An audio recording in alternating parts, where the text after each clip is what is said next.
imagining that something impossible was waiting for him inside. When the man climbed up to the attic, he froze. There was a real house hidden right beneath the roof. But the most terrifying part began when he decided to open the door inside that house. Subscribe to the channel and be sure to comment where you're watching this video from. The rain had stopped just before dawn, leaving the streets of Cleveland shining under the dim orange glow of the streetlights. Michael Johnson sat at the small table in his apartment, nursing the last of his instant coffee as the hum of the refrigerator filled the silence. The place was barely large enough for one man, with its thin walls, flickering ceiling light, and the faint smell of plaster dust from the upstairs renovation that never seemed to end. For 3 years, this had been his life.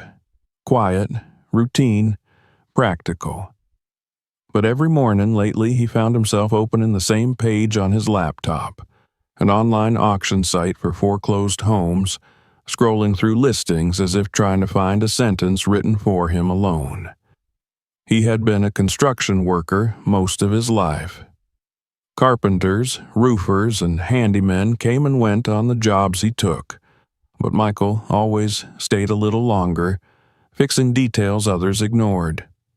After the divorce, he sold most of what he owned and downsized to this apartment near the industrial part of town. The quiet suited him at first, but as the months passed, the quiet grew heavy. He missed the sound of a house breathing, the creak of stairs, the tap of wind on windows, the smell of timber. A house, he thought, was alive in a way apartments never were. That was what drew him to those auctions night after night. He clicked through listings with practiced eyes. Most were in ruinous shape. Some had black mold warnings. Others came with photographs so bleak they seemed haunted. Yet, one caught his attention. A 2-story farmhouse in rural Pennsylvania, built in 1910, standing alone at the edge of what looked like an overgrown field. The white paint had peeled to gray, and one of the windows sagged inward like a tired eye, but the bones of the house looked solid. The description was brief, almost careless. Property sold as is. Bank repossession, no warranty. And the price was absurdly low, less than half of what a 1-bedroom apartment in Cleveland would cost. He leaned closer, studying the photos. Beneath the neglect, he could read the quality of the structure, the alignment of the boards, the proportion of the windows, the hand-carved railing still clinging to the porch. Someone, a century ago, had cared about this house. Michael leaned back in his chair. He told himself it was foolish, that he couldn't afford another financial risk after the divorce settlement, but the idea refused to let go. He began to calculate. His savings, his credit, the cost of tools and supplies he already had. It wasn't impossible. Risky, yes, but not impossible.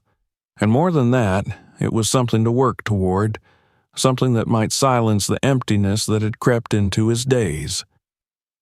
By Friday evening, after a long week on a noisy construction site where he installed drywall for people who would never know his name, he came home exhausted and sat once again at that small table. The listing was still open. The auction timer showed just under 2 hours left. The bids were few, most from anonymous accounts clearly testing the floor price. Michael stared at the blinking cursor in the enter bid box. He typed in an amount only slightly above the minimum, half expecting the system to reject it as too low. Then, with a deep breath, he pressed confirm. He didn't expect anything to come of it. Usually, bidders jumped in at the last minute, driving the price higher. He went to make dinner, but halfway through chopping onions, a notification pinged on his phone. He wiped his hands and looked at the screen.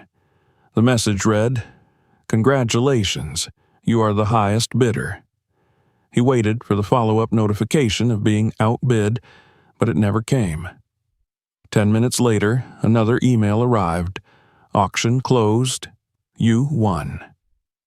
For a moment, he simply stood there, the knife in his hand hovering above the cutting board. He felt a slow thrill rise through his chest, part excitement, part disbelief. Then came the second thought, the practical one. What if it was a scam? He opened the documents attached to the email. A purchase agreement from the bank, legitimate headers, full of dry legal terms about possession, title transfer, and property sold as is. Everything looked real enough. The next morning, he went to the bank, withdrew the down payment, signed the contract, and scanned it back. When he returned home, he pulled a worn leather duffel from the closet and began to pack.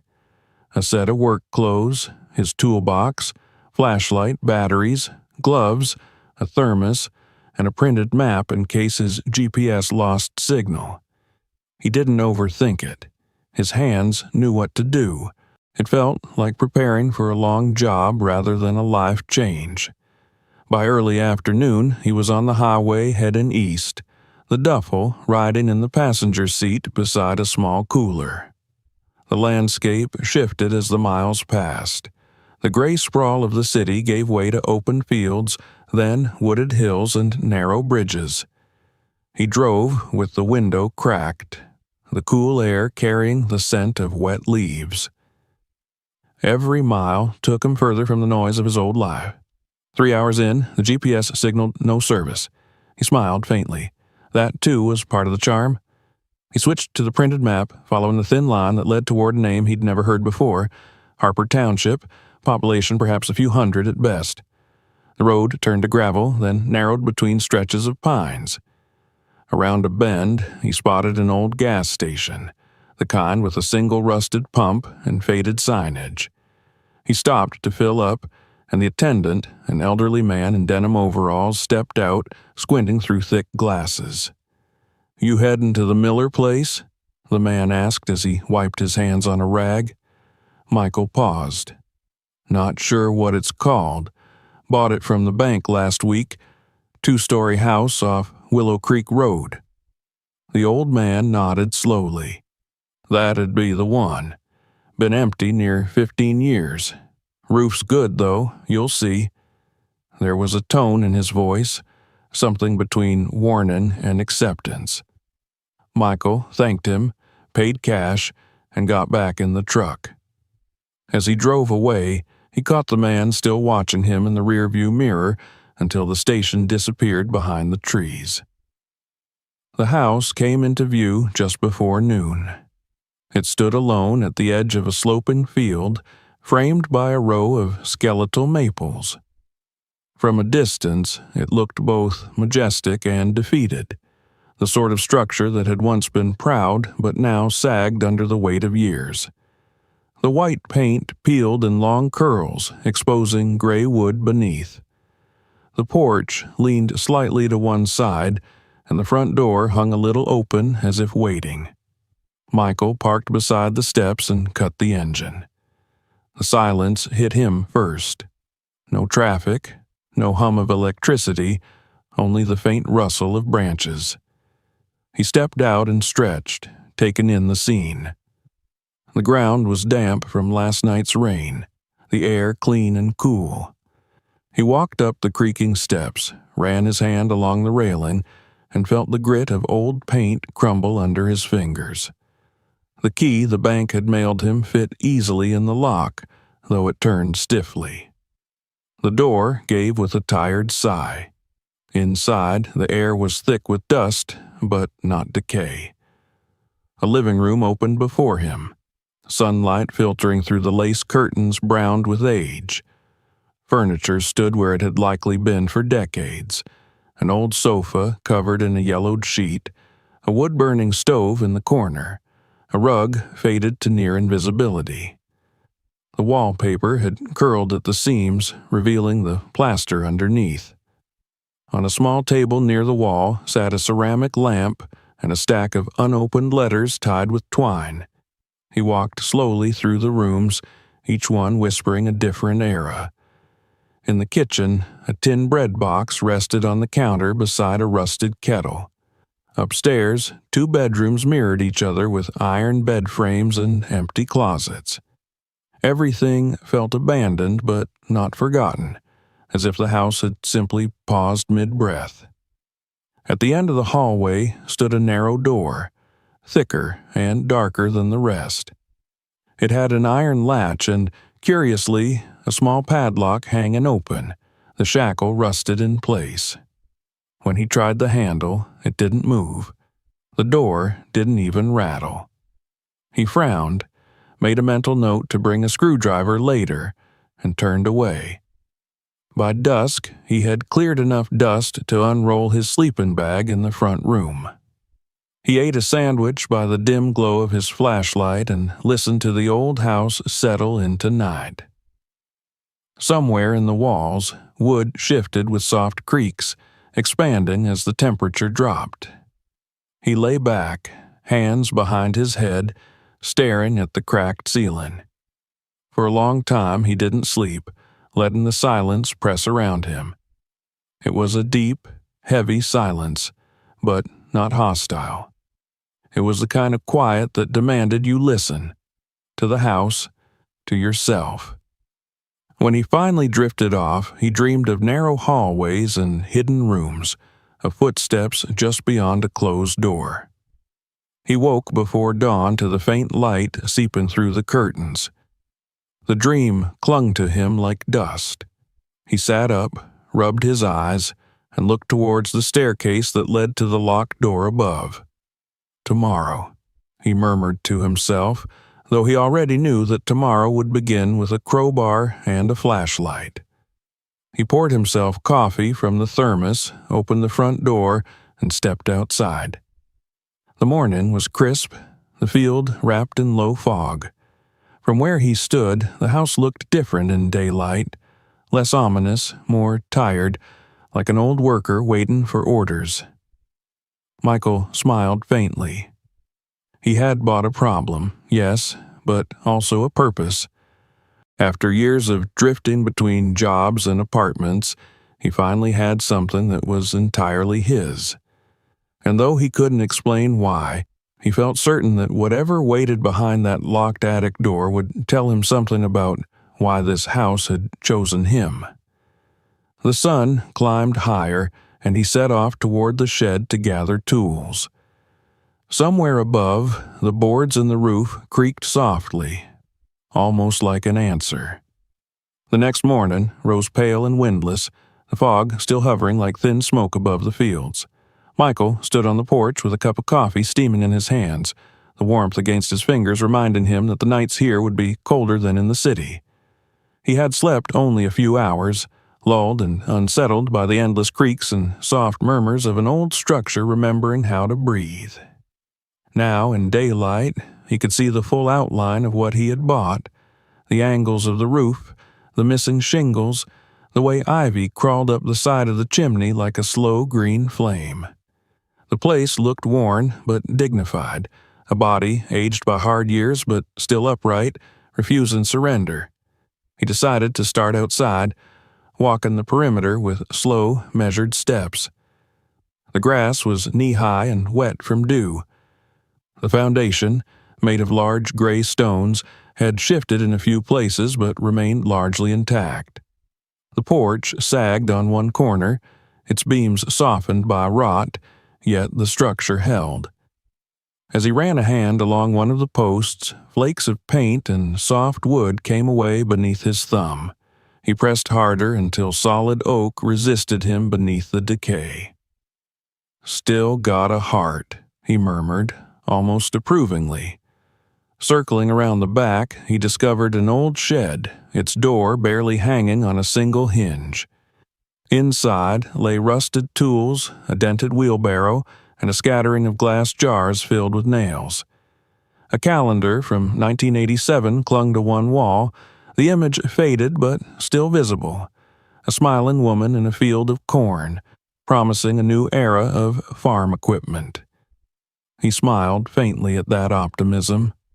Dust coated everything, yet the shed smelled of dry earth, not mold, which meant the roof still kept most of the rain out.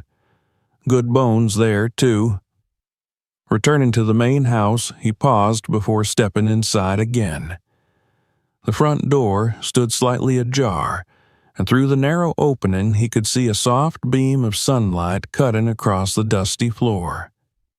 The house didn't feel menacing, not in any supernatural sense, but it carried a kind of watchful silence, as though observing him, testing whether he would treat it kindly or strip it bare.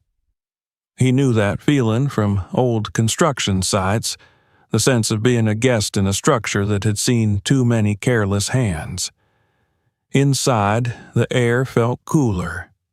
The smell of dust and old varnish hung in the rooms like a faint perfume of another century.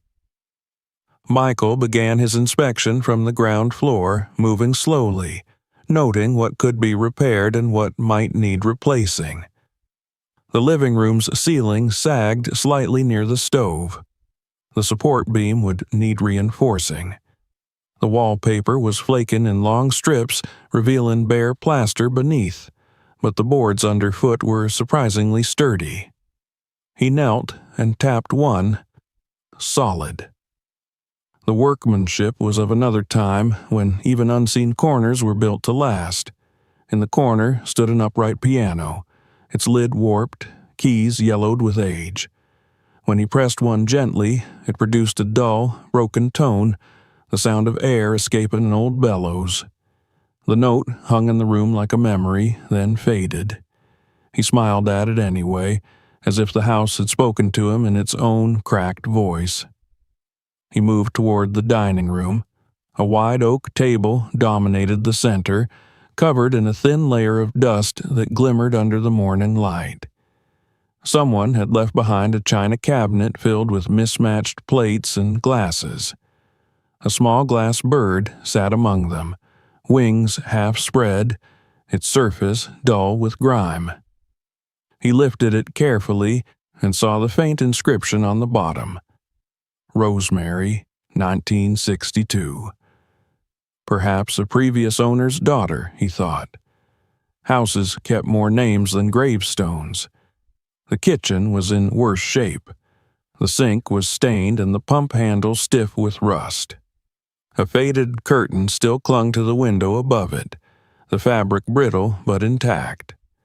When he opened a cupboard, a faint odor of mouse droppings escaped, though no sign of life remained. He made a mental note to clean it thoroughly later. Still, the structure was strong, wide beams, hand-cut nails, thick doors that had survived a century of use. Whoever had built this place had done so with pride. After lunch, eaten quickly from the cooler on the porch steps, he went upstairs. The staircase creaked but didn't shift, which was a good sign. The narrow hallway opened into 3 doors, 2 bedrooms and what appeared to be a small storage room. Dust floated lazily through the slanted sunlight. He stepped into the first bedroom. The air was faintly scented with dry wood and something else, almost like lavender. A bed frame of black iron stood against the wall, the mattress long gone. On the dresser sat a cracked mirror and a hairbrush still holding a few strands of pale hair turned almost silver with age. He felt a twinge of something close to sadness. The second bedroom was emptier, but the wallpaper told a different story. Faint outlines of painted clouds, the kind children's rooms used to have decades ago. A rocking horse lay on its side in the corner, its paint chipped and one ear broken. He picked it up, set it upright again, and watched as it rocked gently, the motion stirring a whisper of dust. For a brief moment, the image of a child laughing here flickered in his mind, not as a ghost, but as a trace of life that once was. At the end of the hall stood the 4th door, the one that caught his attention the previous day. Unlike the others, it was darker, heavier, its surface marred by scratches and the faint outline of where an iron latch once lay. The handle was cold to the touch. When he tried to turn it, the door held fast, unmoving. He crouched to inspect the base, dust thick enough to show it hadn't been opened in decades. A chill draft seeped through the seam, cool against his fingertips. Whatever lay beyond, it was sealed off from the rest of the house in more ways than one. He leaned his shoulder against it experimentally. It didn't even flex. He would need tools, likely the crowbar from his truck, to pry it open later. For now, he stepped back and stared at it, considering. Houses sometimes hid things for a reason, yet this one felt less like a secret chamber and more like a forgotten memory waiting for someone brave or foolish enough to listen. By the time evening came, the house had begun to feel different. He had opened windows, let the air flow through, swept part of the dust from the main hall. The smell of age softened, replaced by something fresher. As the light dimmed, the walls seemed less oppressive. Michael unrolled his sleeping bag again, this time upstairs in one of the cleaned rooms, and lay down. Through the cracked window, he could hear faint crickets, a sound he hadn't noticed the previous night. He closed his eyes and listened, letting the rhythm steady his breathing. But as sleep crept closer, a faint groan rose from the floorboards above, too deliberate to be the wind, too soft to be dismissed. It came again, a long exhale of timber shifting under unseen weight. He opened his eyes, staring at the ceiling. It was probably nothing, he told himself. Old houses talked like that. Expansion and contraction, the settling of joints. Still, he couldn't shake the impression that the sound had paused when he did, as if the house was listening back. He waited a long time before sleep took him again. The next day began clearer, with sunlight spilling through the windows and scattering across the dusty air. He felt a little foolish for how tense he had been the night before. Still, something about that sealed door lingered in his thoughts. After breakfast, he carried his tools upstairs, a screwdriver, a small hammer, and a crowbar, and examined the hinges. The screws were rusted nearly smooth. He tapped lightly along the edge of the frame, noting the hollow sound behind one panel, as if there was an empty space or another layer of wood. But before he committed to forcing it, he stopped. The door, the marks, the cold air, something about it didn't feel right yet. He decided to wait until he better understood the rest of the structure. For now, patience might be wiser than curiosity. The rest of the afternoon he spent outside clearing the overgrowth. Behind the house, he found a narrow path nearly swallowed by weeds that led down toward a small creek. Along the bank were stones placed deliberately in a half circle, perhaps an old seating area or fire pit. He sat there for a while, watching the water move over smooth rocks, thinking about how many people before him had sat in this same spot, perhaps for the same reason, to think, to listen. When the sun began to set, he returned inside. The interior was darker now that the light no longer reached every corner. The air carried a faint chill again, and when he glanced up the staircase, he thought he saw the slightest tremor in the closed attic door, as if it had moved a fraction under its own weight. He dismissed it, telling himself it was only the draft he'd felt before. He cooked a simple dinner on a portable stove in the kitchen, the smell of canned soup and bread mixing with the scent of old wood. He ate slowly at the table that had once served countless other meals. As he finished, he noticed the light outside fading faster than it should. The sky was turning the kind of violet that comes just before full darkness in the countryside, when no street lamps break the descent.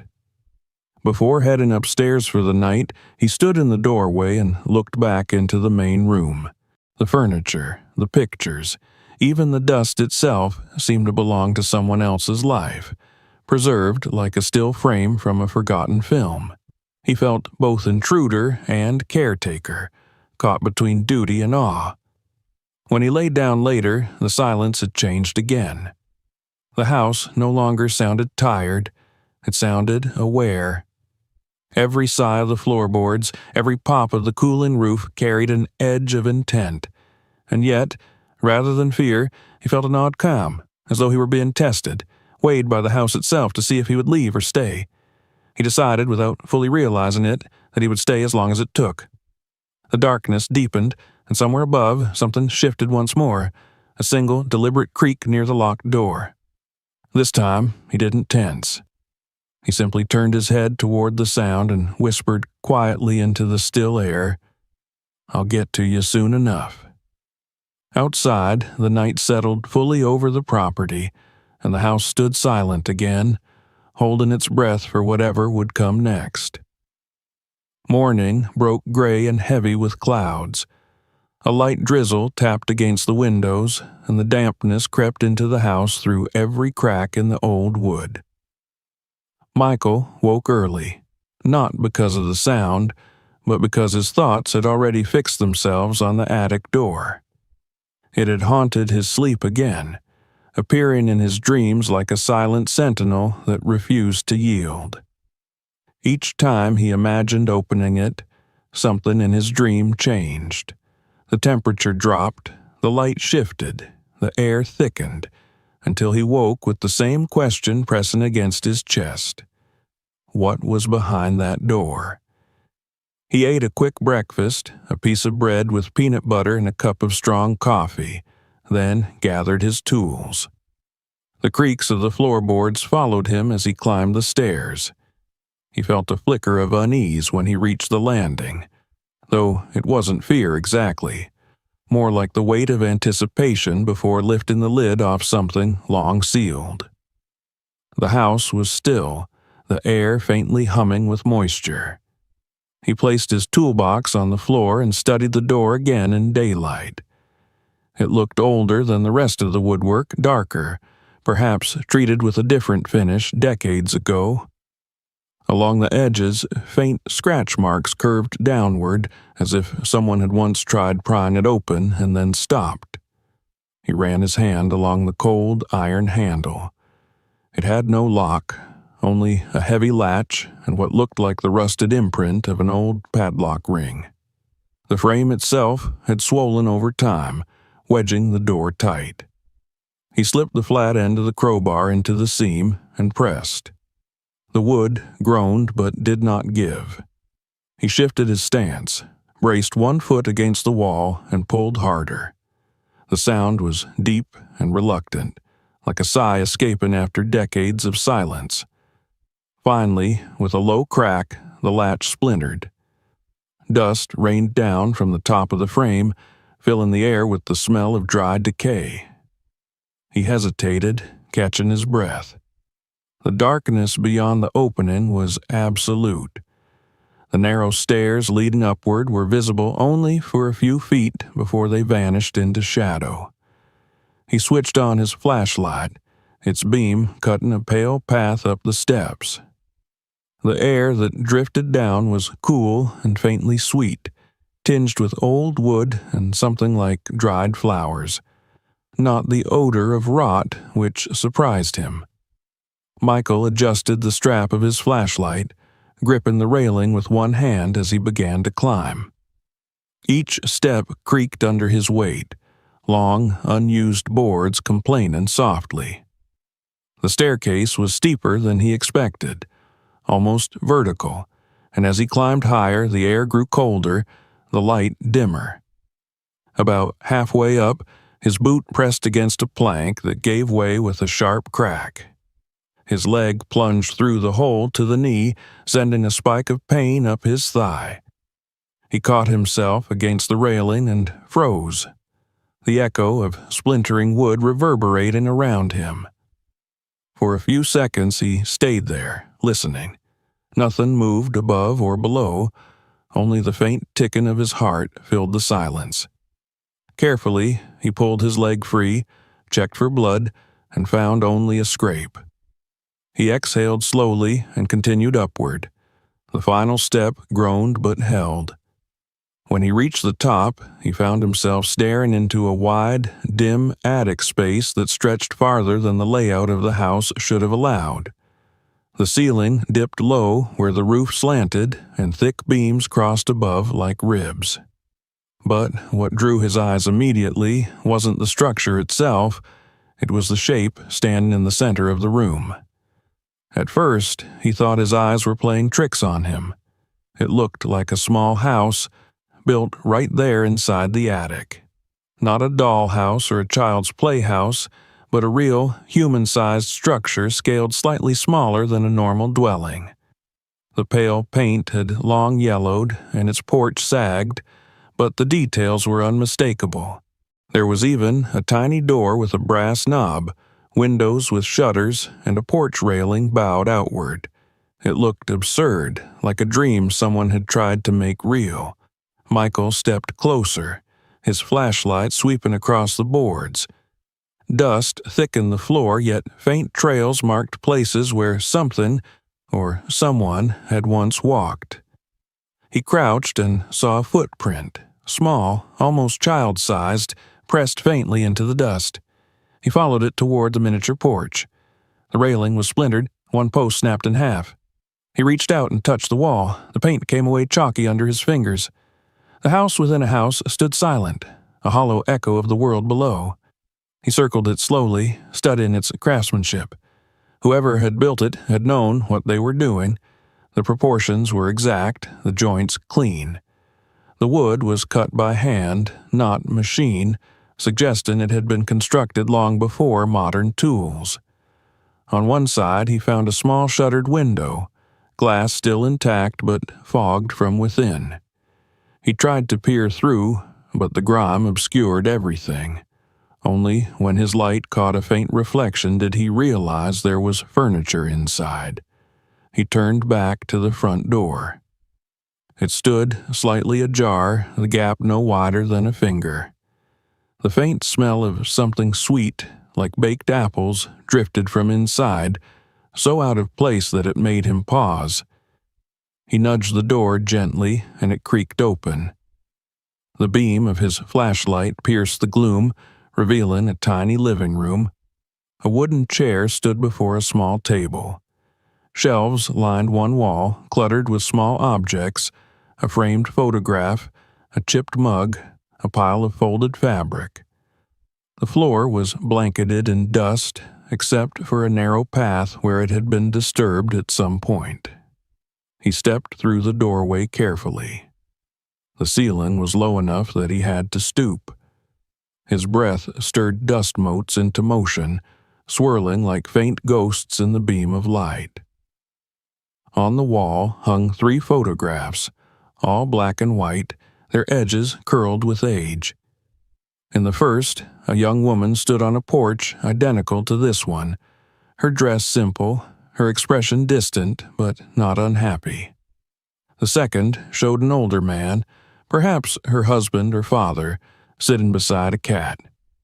The third was nearly faded to white, only faint outlines of figures remaining. On a small table lay a stack of letters bound with red string. He picked them up carefully. The paper crackled with age. The handwriting was elegant but foreign. Some words in English, others in a script he couldn't place. He turned one over and saw a date, 1933. Beneath it, the words, "For Edith." He placed it back gently, unwilling to risk damage. At the far end of the miniature hallway stood another door. He moved toward it, each step stirring the still air. When he opened it, he found a tiny bedroom, the bed neatly made, a faded quilt stretched over it. On the nightstand sat a half-burned candle beside a book. He flipped through the pages. Most were covered in slanted handwriting, but scattered among the foreign words were fragments of English. Watching attic door. Only opens at night. Hide behind number 2. His throat tightened. Someone had been writing instructions, perhaps a routine, or a warning. He looked around. On one side of the room stood a large wardrobe and its dark blue paint peeling, and on its right door someone had painted a red number 2. The mark was crude but deliberate. The air grew colder as he approached. He crouched and pressed his ear against the wood. For a moment there was only silence, and then a sound. Faint, fragile like breathing. He pulled back sharply, heart thudding. The flashlight trembled slightly in his hand, the beam flickering across the room. He told himself it was the wind, trapped air, an echo of his own movements. But when he leaned closer again, the sound came clearer, a slow, rhythmic inhale, exhale. Someone was inside. He hesitated only a second before grasping the handle and pulling the door open. It resisted, then swung outward with a squeal of hinges. Inside, curled in the corner among tattered blankets, was a woman.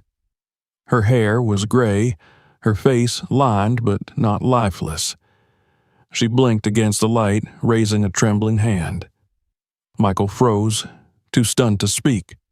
She looked fragile, unreal, like a figure from a forgotten photograph come to life. "Please," she whispered, voice cracking, "don't call anyone. I can explain."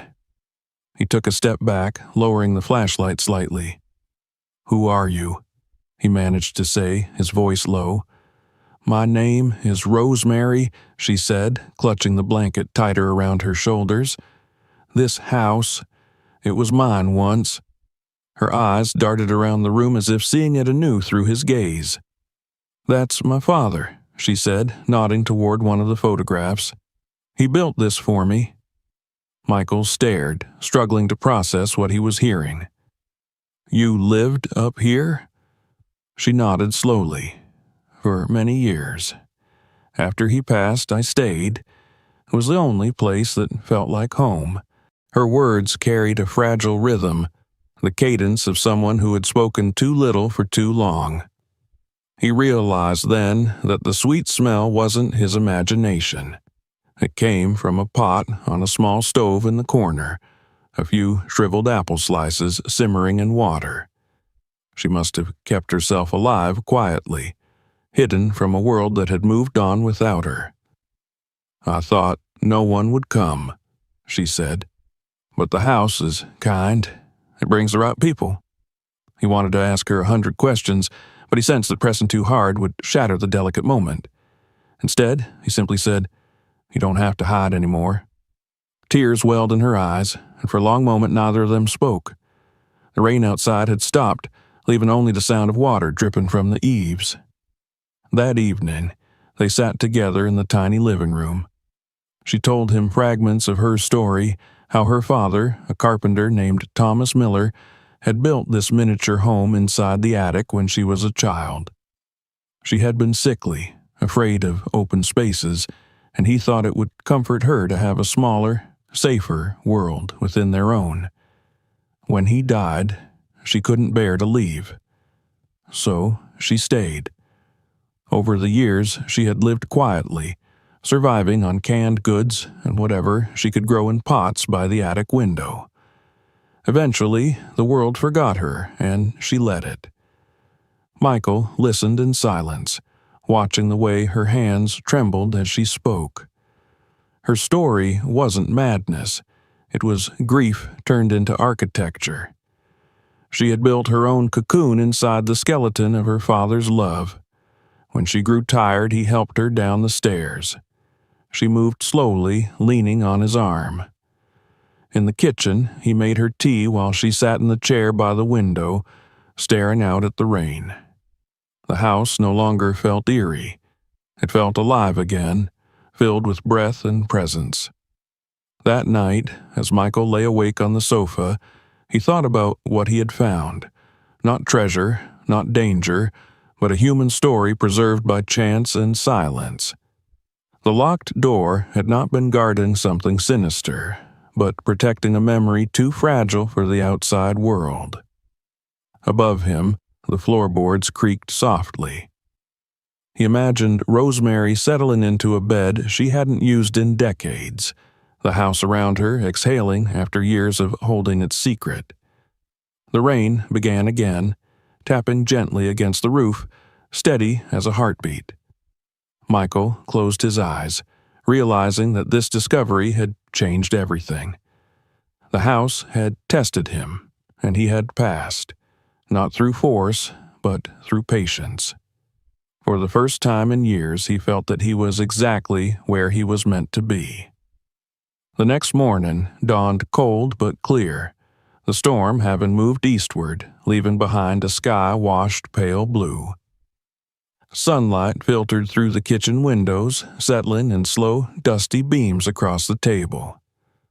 Michael sat there with a cup of coffee, watching Rosemary stir her tea with a steady hand. Her face, lined but gentle, seemed less ghost-like now that she was no longer hidden among shadows and dust. In daylight, she looked like any aging woman who had simply chosen solitude for too long. The warmth from the stove filled the air with the faint scent of apples and iron. They had spoken little after their first meeting, both too aware of how fragile this strange new arrangement was. She had slept most of the night, exhausted, wrapped in a borrowed blanket on the couch, while Michael sat by the cold hearth, turning over her story in his mind. The idea that someone could live in an attic for decades, quietly sustained by memory and habit, seemed impossible. Yet the evidence was all around him: the miniature house above, the photographs, the carefully kept letters. She had built a world inside another, a private echo of something long gone. When she finally began to speak again that morning, her voice was calm, almost matter-of-fact. "My father built it in 1931, she said softly. "He called it my quiet place. I was 20 then. After my mother died, I couldn't bear to be downstairs. The rooms felt too big, too empty, so he decided I should have something smaller, something that fit the way I felt." Michael listened, his coffee cooling untouched. "He built it himself?" "Yes. Every board, every nail," she said, her eyes distant. "He was a carpenter by trade. He said it wasn't just a house, it was a kind of shelter for my mind." She smiled faintly at that, the corners of her mouth trembling. "He thought if I could live somewhere smaller, maybe I'd find peace again." He nodded slowly, imagining the man who would go to such lengths for his daughter. He could picture the long nights spent cutting wood by lamplight, the patient shaping of every detail. There was love in that kind of work, the kind that didn't need to be spoken aloud. Later that day, when Rosemary felt strong enough to climb the stairs again, they went up together. She moved carefully, one hand on the railing, the other gripping Michael's arm. The air in the attic was cooler but dry. Sunlight streamed through the narrow window, illuminating the small house within. Seeing it through her eyes, he understood that it wasn't strange at all. It was heartbreak made tangible. She stopped just inside the door, her gaze drifting over the familiar shapes. "He built the furniture, too," she said, her voice low. "Even the lamp. It was supposed to remind me of the sun on good days." She walked toward the small living room and touched the edge of the table. Her fingers lingered on it, trembling slightly. "I used to sit here for hours, sewing, writing letters to him even when he was downstairs. He'd answer them as though I were miles away." Michael followed her silently, letting her memory unfold. On the wall hung a small calendar with dates circled in fading pencil. He reached out and read one: March 3rd, 1935. Beside it, written in careful cursive, were the words, "First light for her window." He looked at Rosemary, who smiled faintly. "That was the day he finished the lamp," she said. "He used a sheet of frosted glass to soften the glow. I remember it so clearly. He said every house needs a sunrise, even one that doesn't move. They spent hours that afternoon sorting through the boxes and shelves. Many of the items were simple domestic things: a spool of thread, an old radio that no longer worked, a bundle of letters tied in twine. Others were more mysterious: sketches of furniture designs, notes written in a mix of measurements and affectionate phrases. It was like stepping into another man's mind, one where grief had been transformed into craftsmanship. By evening, they carried several boxes down to the dining room to sort them properly. As Michael brushed the dust from one folder, a slip of paper fell out. It was a letter, written in steady but faded ink, signed by Thomas Miller. The handwriting was strong, deliberate. He read it aloud quietly while Rosemary listened. "My dearest Rose," the letter began, "this house will not always stand, but what I build for you will not die with the wood. You will know, when I am gone, that you were never meant to vanish. You are a part of this home as surely as the beams and the nails. If the world outside grows too loud, you may stay where it is still and remember that love, once made, does not rot." Michael's voice trailed off at the last line. Rosemary sat motionless, her gaze fixed on the letter. After a long silence, she said softly, "He wrote that the day he finished the house. I didn't understand it then. I do now." That night, after she went to bed, Michael stayed up late, rereading the letter by the weak light of a lamp. The rain had stopped, but droplets still slipped down the window, blurring his reflection. He thought of his own father, a man who had worked hard and spoken little. They hadn't spoken at all in years before the old man died. There had been things he wanted to say, simple, human things, but he never did. Now, sitting in the century-old farmhouse, reading a stranger's confession of love to his daughter, Michael felt the distance between generations collapse into silence. The following morning, he went through the rest of the boxes alone while Rosemary slept. Among the papers, he found receipts for lumber, invoices from a hardware store, and photographs of the construction in progress. In one picture, Thomas Miller stood beside the frame of the attic house, his shirt sleeves rolled up, sawdust on his arms, a faint smile on his face. Behind him, the window was open, sunlight flooding in. The man had built beauty not for show, but for healing. Michael found something else, too, an unfinished sketch folded into an old ledger. It showed a plan for an expansion of the miniature house, another small room that had never been built. Beneath it were scrawled words in uneven handwriting, "For when she's ready to live in the light again." The note sent a pang through him. The addition had never been made. Perhaps Thomas died before he could finish it, or perhaps Rosemary never left the shadows long enough for him to start. Either way, it spoke of hope, of a future imagined but never realized. When Rosemary awoke, he showed her the drawing. She studied it in silence, her fingers brushing lightly across the page.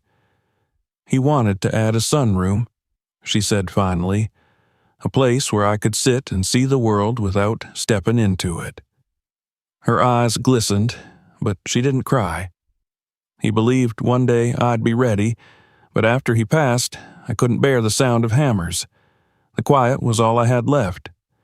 Michael folded the paper carefully and handed it back. "He must have loved you deeply," he said. She nodded. "He did. But love can turn into a cage if you're not careful. I stayed too long inside his gift. At first it protected me. Then it became the only world I knew." Those words stayed with him long after. Over the next few days, as he began small repairs around the property, He thought often of how grief could build walls as solid as brick, and how easily people could mistake safety for peace. The house felt different now. Not eerie, but heavy with memory. Each nail, each board carried the echo of a man's devotion and a woman's quiet endurance. One afternoon, while patching a section of the porch, Michael heard footsteps behind him. It was Rosemary carrying 2 mugs of tea. She set one beside him and sat down carefully, watching the field sway under the breeze. "You've given this place breath again," she said. "It was asleep for so long." "I think it just needed someone to listen," he replied. They sat in silence for a long while, the kind of silence that didn't demand words. The afternoon sun dipped low, turning the peeling paint of the house to gold. From the attic window, the little lamp still glowed faintly. He had rewired it the night before, restoring its light after years of darkness. It flickered softly now, steadying into a warm, amber pulse. That evening, as twilight deepened, Rosemary walked upstairs alone. Michael followed her quietly, but didn't intrude. Through the open door, he saw her standing before the miniature house, her hand resting on the frame. The lamplight washed her face in a soft glow. She looked peaceful, not haunted. After a while, she turned toward him. "I think I'm ready to move downstairs for good," she said, her voice firm but calm. "The attic has held me long enough." He nodded. "There's a spare room on the first floor. I'll make it comfortable." "Thank you," she said simply, and that was all. Over the next few days, they worked together. He cleaned the downstairs bedroom, fixed the window latches, brought in one of the quilts from the attic. She packed a small box of her things, the letters, a photograph, the lamp. When she finally lay down in the freshly made bed, she smiled faintly. "It feels strange," she said, "like moving out of my own shadow." "You're home," he said quietly. That night, the house was utterly still. The wind had died, the boards no longer creaked. Michael lay awake for a long time, thinking about what it meant to rebuild, not just wood and plaster, but the spirit of a place. He thought of Thomas Miller's unfinished plan, and the way his daughter had finally stepped into the light he had imagined for her. When he finally drifted off, he dreamed of the attic again. But this time, the miniature house was not dark and silent. It was lit from within, the tiny windows glowing with golden light, as if the house itself was breathing. Somewhere in that dream, he heard a voice. Not words, just the sound of quiet contentment, the kind that comes when something broken finally finds rest. When he woke, the first light of dawn was spilling through the curtains, and the house felt different again. Not lighter exactly, but at peace. The traces of the past were still there, imprinted in every board and nail, yet they no longer felt like ghosts. They felt like roots, holding everything together. Autumn advanced with quiet certainty. The mornings grew colder, the trees along the edge of the property slowly trading their green for gold and rust. Each day began with a thin film of frost across the porch railing, and the wind now carried the scent of dry leaves and distant smoke. For Michael, the rhythm of the days had shifted into something steady and deeply familiar.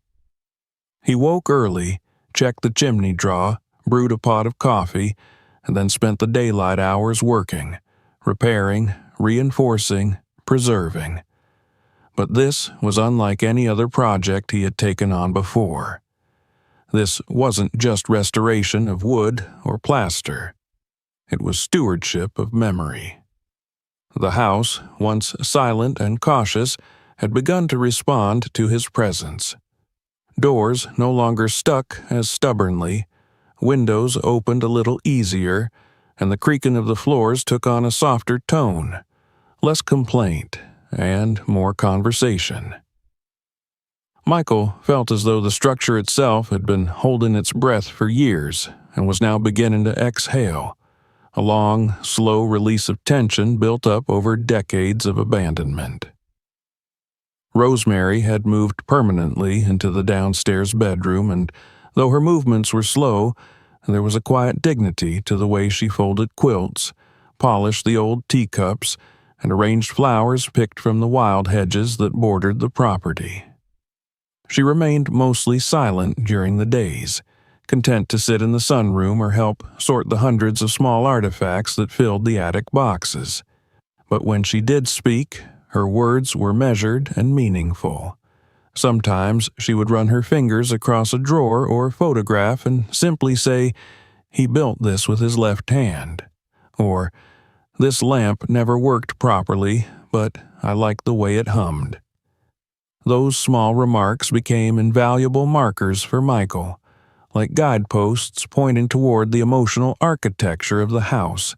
His first major task was the reinforcement of the attic floor. After the incident with his leg crashing through the plank, he refused to take another step without rebuilding the subfloor. He removed the broken boards carefully, labeling each one, then cut new replacements from local pine, aged them slightly to match the rest, and installed them with hidden supports. Each strike of his hammer echoed up through the rafters, not like violence, but like punctuation, a statement of purpose. Next came the wiring. The old copper ran dangerously close to dry insulation in places and would never have passed any modern inspection. Michael knew he couldn't preserve the house if it went up in flames. He disconnected every brittle cord, each one wrapped in crumbling cloth, and rewired the miniature attic house with discreet, low-voltage LED systems. He made sure to conceal all modern hardware behind the original paneling, so the light inside the small rooms looked warm and natural, as it might have in the 1930s. When he switched on the reading lamp next to the tiny bed for the first time, its soft amber glow cast gentle shadows on the wall. Rosemary stood beside him, silent, but her fingers touched the edge of the table as though confirming it still remembered her. The repairs extended throughout the house. The porch steps were replaced with pressure-treated wood shaped to mirror the original cuts. He rehung the cellar door after repairing its hinges and sealed the edge to prevent winter drafts. Inside, he stripped away mold-damaged wallpaper in the hallway and painted the walls in a soft off-white, leaving the original baseboards untouched. He sanded the floorboards in the living room by hand, refusing to use any machinery that might erase the scuffs and notches that told stories in silence. One afternoon, as he cleaned out the pantry, he found a hidden panel behind the shelving. Inside was a small cavity, just large enough for a shoebox. What he pulled out was an aged wooden box, smooth with wear and wrapped in a strip of cloth. Inside were letters, older than any others he had seen, written in the same elegant hand he recognized as Thomas Miller's. These were not addressed to Rosemary, but to someone named Caroline. Some were folded together and marked unsent. One in particular caught his attention. "My dearest Caroline," it read, "your silence is not cruel. I know the burdens you carry, but my home remains open. My heart, though quieted by the years, has not turned cold. If ever you walk through the orchard and see the attic light burning, you'll know you're still welcome." Michael sat down heavily at the kitchen table and read the letter again. He didn't recognize the name. When he asked Rosemary later that evening, she grew quiet for a long moment. "She was my mother," she said at last. "She left when I was 8. My father never spoke ill of her. He kept her memory in things, not in words." Michael didn't push further. The pain in her voice was not raw, but settled, like sediment at the bottom of a still pond. He replaced the letters in the box, tied the cloth back around it, and placed it gently among the items they had decided to preserve for the small house archive they were building. He had come to understand that preservation wasn't always about exposure. It was often about knowing when to let something rest. The idea of turning a part of the house into a modest memorial had come up between them in passing. Michael had initially dismissed it. He wasn't a historian, and the house wasn't a museum. But the more time he spent restoring the space, not just physically, but emotionally, the more he realized people would want to know. Not about ghosts or rumors, but about devotion. About a father who built a sanctuary for his grieving daughter. About the quiet endurance of someone who had chosen stillness over escape. There was power in that, a different kind of history worth telling. They began collecting items to display. The hand tools Thomas had used, the photographs of construction, several of Rosemary's letters, and, of course, the sketches for the attic house. Michael had even found the original measuring stick, marked with pencil notches and dates along the shaft. They hung it on the wall beside a photograph of Thomas, arms crossed, sawdust in his hair. The house began to change around them in ways that were almost imperceptible unless you were paying attention. The light in the living room fell warmer through the newly cleaned windows. The air smelled of pine and beeswax instead of dust. The floors no longer moaned in protest, but gave beneath their feet like an old friend leaning into an embrace. Visitors hadn't come yet. They weren't ready for that. But the house itself seemed to anticipate them. Michael began writing notes in the evenings, journaling details of the restoration, cataloging the items they had preserved, and sketching possible routes through the house for future guests. But he also found himself writing things more personal, his own thoughts about his father, his own reasons for choosing solitude for so many years. He wrote without editing, letting the pen move across the page like a carpenter planing rough wood until it became smooth enough to touch. One night, as frost began to climb the edges of the windows, Michael sat on the front steps with a cup of tea in hand. Rosemary joined him, wrapped in a shawl, her eyes reflecting the orange light from the lantern inside. "You've changed this place," she said. "It used to hold its breath. Now it breathes." "I think it just needed someone to listen," he said, echoing her words from before. She looked out at the dark horizon where the trees whispered with wind.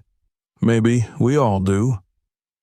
They sat in silence again, the kind that had become natural between them. Behind them the house stood whole, not perfect, not new, but complete in its honesty. It carried the weight of its memories with grace. Every wall told a story, but none screamed for attention. It was a house that had known sorrow and survived it, not by forgetting, but by enduring. In the attic, the miniature house glowed softly. Michael had adjusted the timer so the little lamp would come on each evening at dusk. It cast just enough light to be seen through the small window, a quiet beacon in the dark. He often found himself looking at it from below, imagining how Thomas might have stood in the same spot all those years ago, checking to make sure his daughter's light still shone. That image stayed with him as the weeks passed. He worked every day with steady hands, repairing, finishing, cleaning, not to erase the age, but to honor it. He didn't change the soul of the house. He simply helped it find its voice again. And, in doing so, he realized something he hadn't expected. The silence he had carried with him for so many years, the quiet that had followed him from room to rented room, from job site to empty bed, had begun to lift. The house had offered him something he hadn't known he was searching for. Not just a place to live, but a place to settle. A place that didn't demand he forget what had been, but welcomed what still could be. He had come to restore the house, but the house had, in its own way, restored him. The wind had shifted. Michael could feel it in the way the trees swayed outside the windows, in the way the clouds moved low and fast across the sky, in the way the house itself seemed to tighten against the cold. It was late October now. Mornings came with a crust of frost on the grass, and the light had grown thinner, more slanted, casting long shadows across the floorboards. The house was entering its quiet season, and yet, within its walls, something stirred, subtle but insistent, a new kind of momentum neither he nor Rosemary had named yet. Perhaps it was the natural result of weeks of restoration, of shared labor and silence, or perhaps it was something deeper, something to do with the past loosening its grip, making room for new breath. Michael spent his days between tasks, climbing ladders to repair gutters and tracing the chimney with sealant before the deep cold set in.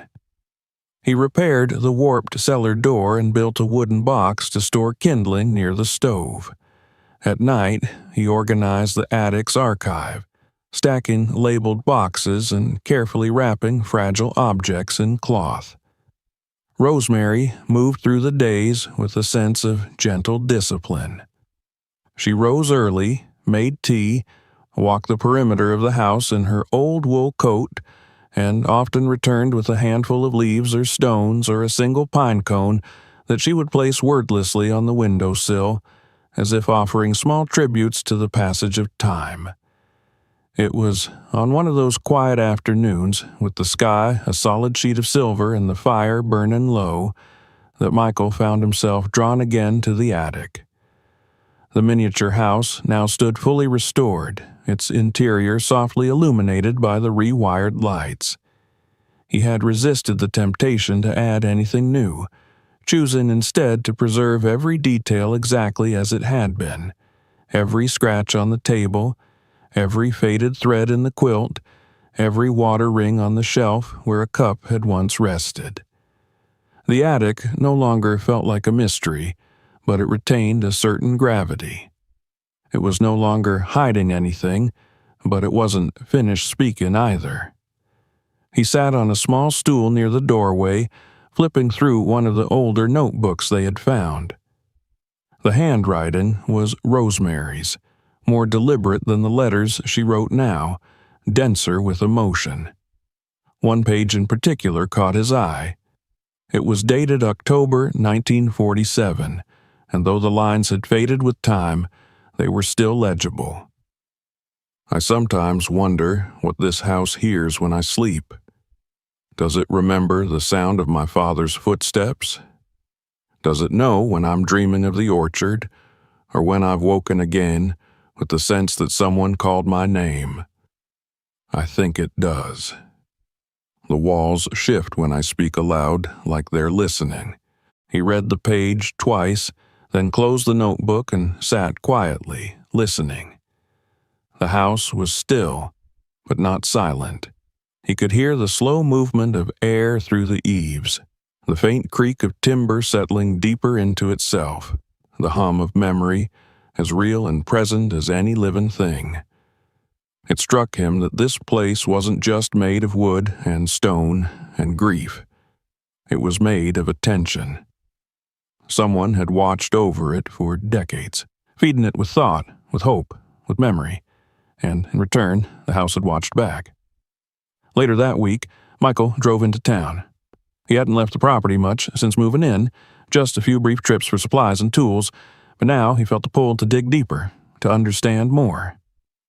He stopped at the county records office, a squat brick building with yellowed blinds and the smell of old paper.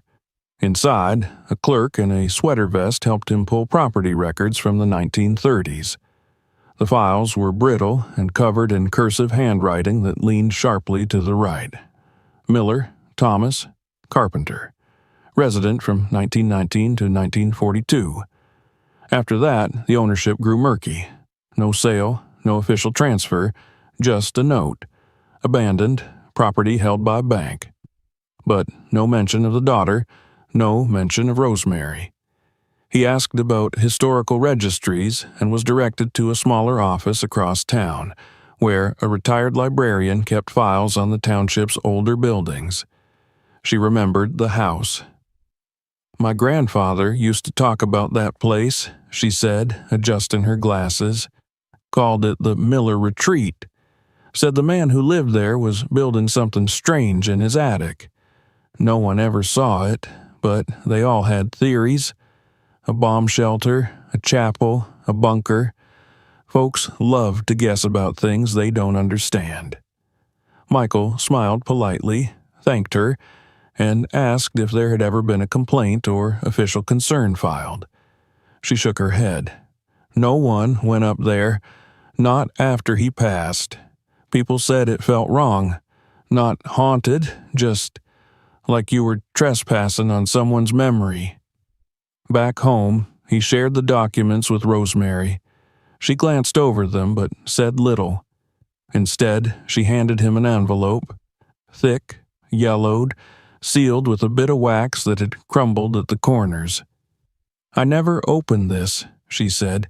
"He left it for me, but I couldn't bear to read it. I think maybe you should." Michael hesitated, then nodded.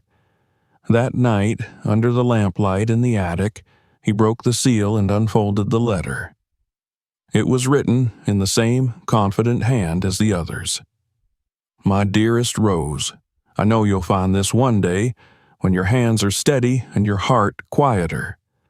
If I could have stayed, I would have. But time takes what it wants. You're stronger than you know.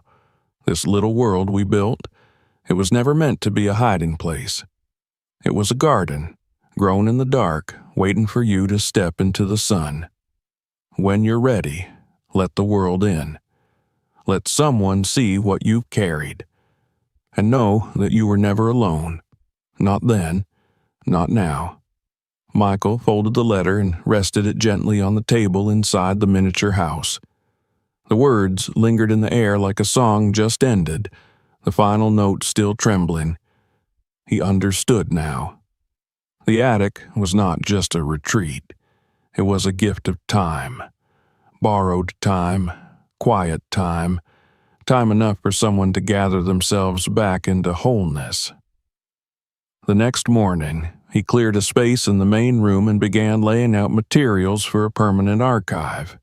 Simple, honest, nothing flashy.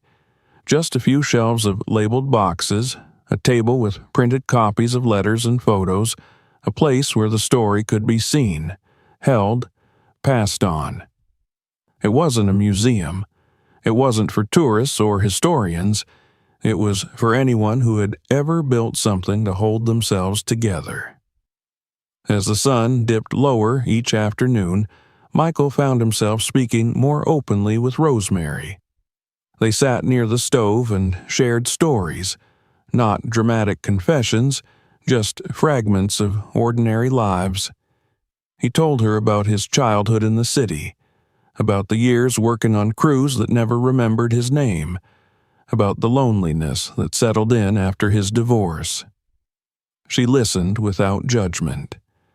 She told him about her father's silences, about the way he hummed when he worked, about the day he built the tiny shutters with real hinges just in case the wind found its way in.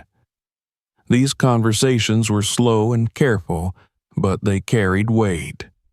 They were like mortar between the stones. It was during one of those talks that she mentioned the time capsule. They had been raking leaves along the edge of the property, the last golden bursts of autumn crunching underfoot. She pointed to a crooked willow near the back fence. "He buried something there," she said. "A box. I don't know what's in it. He said it was for whoever stayed long enough to ask." Michael didn't dig it up that day. He waited until the first snow dusted the grass and the world grew still. Then, one morning, he took a shovel and walked out to the tree. The soil was cold but soft, and it didn't take long to find the box, metal, rusted but intact.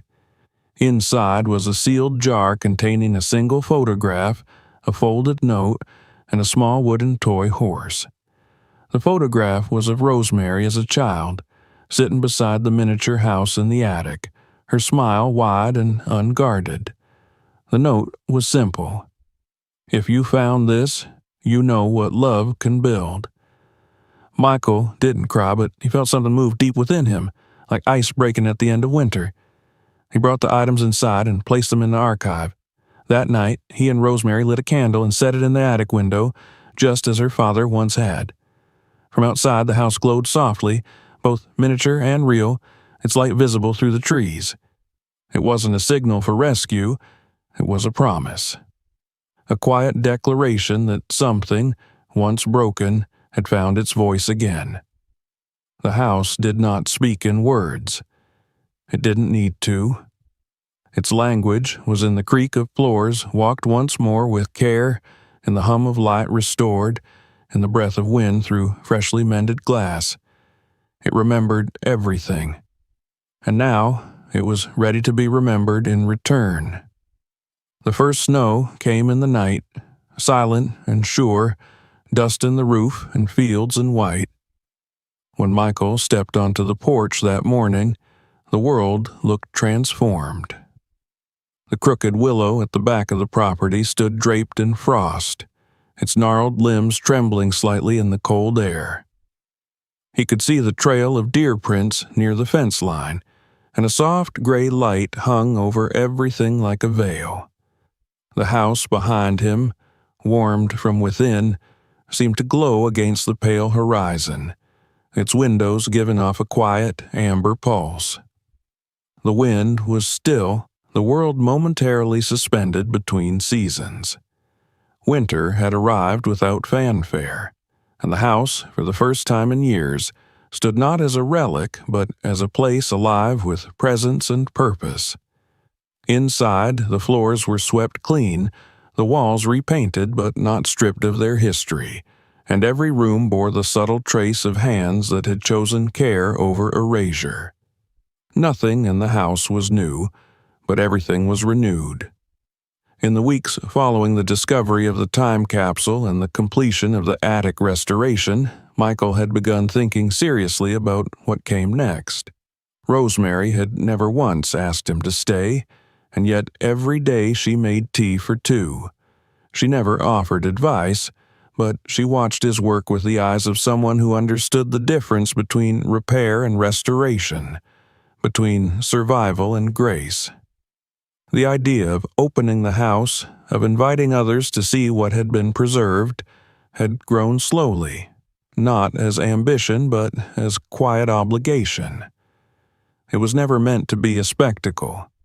It was meant to be remembered. Michael spent the following days making gentle adjustments throughout the house to prepare for the quiet sort of visitors he imagined, those who would come not seeking spectacle but resonance.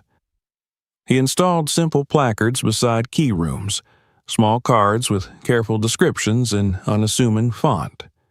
One by the attic stairs read, "Built by Thomas Miller, 1931, as a sanctuary for his daughter Rosemary. Preserved in original form. Please enter with respect."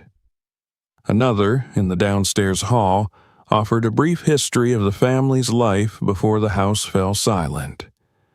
He printed selected letters and journal entries, placed them in protective sleeves, and arranged them in a binder laid open on the parlor table. Each entry spoke of ordinary things: sewing projects, forgotten recipes, small grievances against winter drafts, but together they built a picture of a life sustained by quiet resilience. The voices within them were soft but unwavering, like the house itself. The attic, now fitted with safe, recessed lighting and a small electric heater hidden beneath the floorboards, was open by appointment only. Michael had decided early on that it wouldn't be part of any casual tour.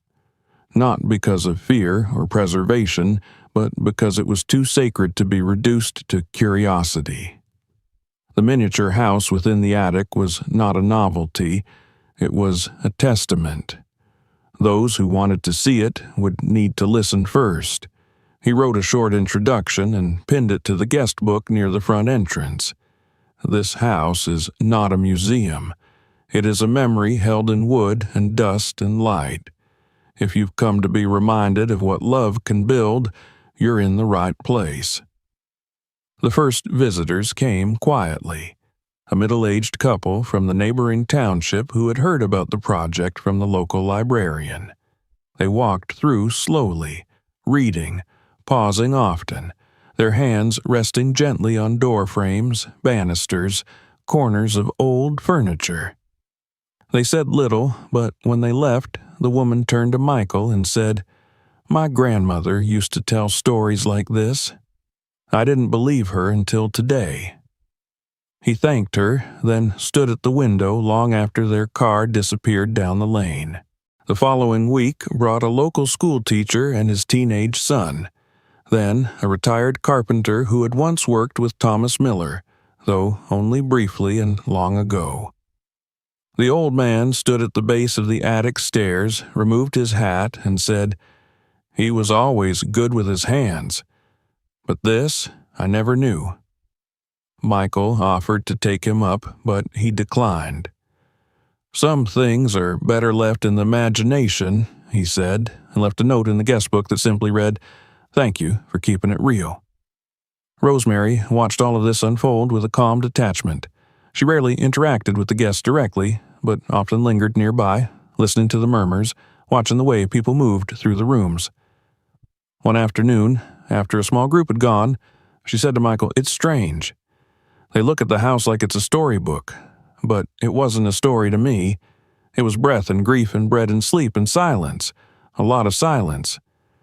I think that's why it matters," Michael said, "because it wasn't written to impress. It was lived."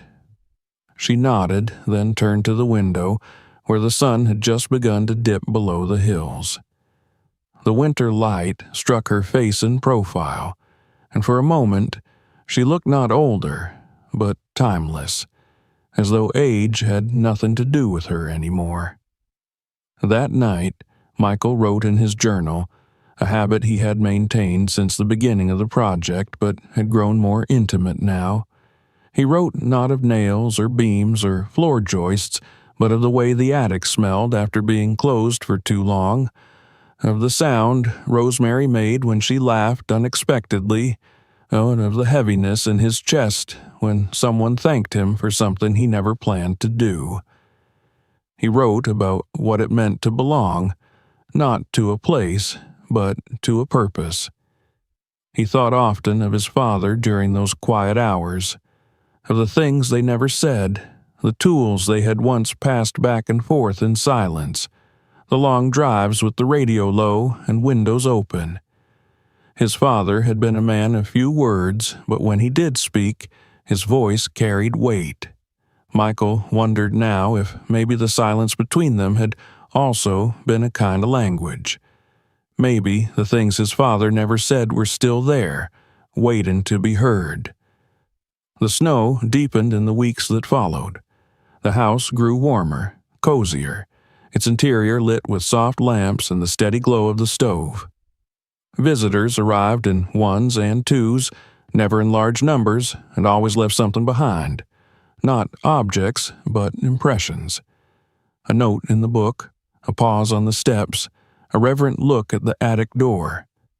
Some cried, some laughed softly, some said nothing at all. Michael began lighting the miniature lamp in the attic each night at dusk, whether anyone was there to see it or not.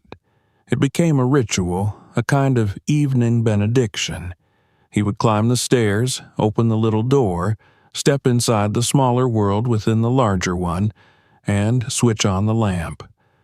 The glow would spread slowly, pushing back the shadows, filling the space with a golden warmth. Then he would close the door gently and descend, leaving the light to burn alone. One evening, he returned to find Rosemary sitting in the living room with a folder open on her lap. Inside were papers he hadn't seen before, her own writing, more recent, more fragile. She looked up at him and said, "I want to add something to the archive." "Are you sure?" he asked. She nodded. "It's time. I spent my life hiding behind someone else's kindness, but I want people to know I lived too, not just quietly, not just in sorrow, but with intention." He took the folder, read a few lines, then looked at her. "It's beautiful." "It's honest," she replied. "That's better."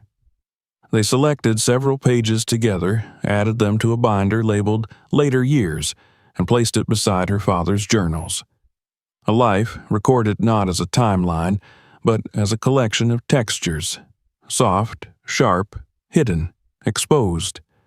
In the spring, she would be gone. But they didn't speak of that yet.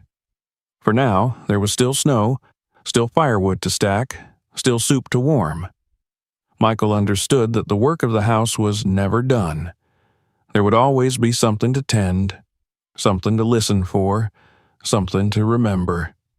And so he stayed. The house no longer tested him. It welcomed him. It had accepted his hands, his silence, his attention. It had taken his solitude and, instead of amplifying it, softened it into stillness. The kind that listens. The kind that heals. In time, more people would come. They would walk the hallways and pause before the photographs and peer into the attic with reverence. They would carry the story with them. Fragments, impressions, echoes. And some of them, perhaps, would go home and pick up tools or write a letter or build something with quiet hands and strong intention. Something not meant to last forever, but to mean something while it did. And each night, long after the last guest had gone, Michael would light the attic lamp. Not because someone needed saving, but because love, once made, does not rot. It waits, it endures, and when the house is ready, it shines. If you enjoyed this story, make sure to subscribe so you won't miss the next unbelievable discovery. Hit the notification bell now and be the first to see our latest stories. Don't forget to share this video with your friends and tell us in the comments where you're watching from. The next chapter will reveal even more secrets.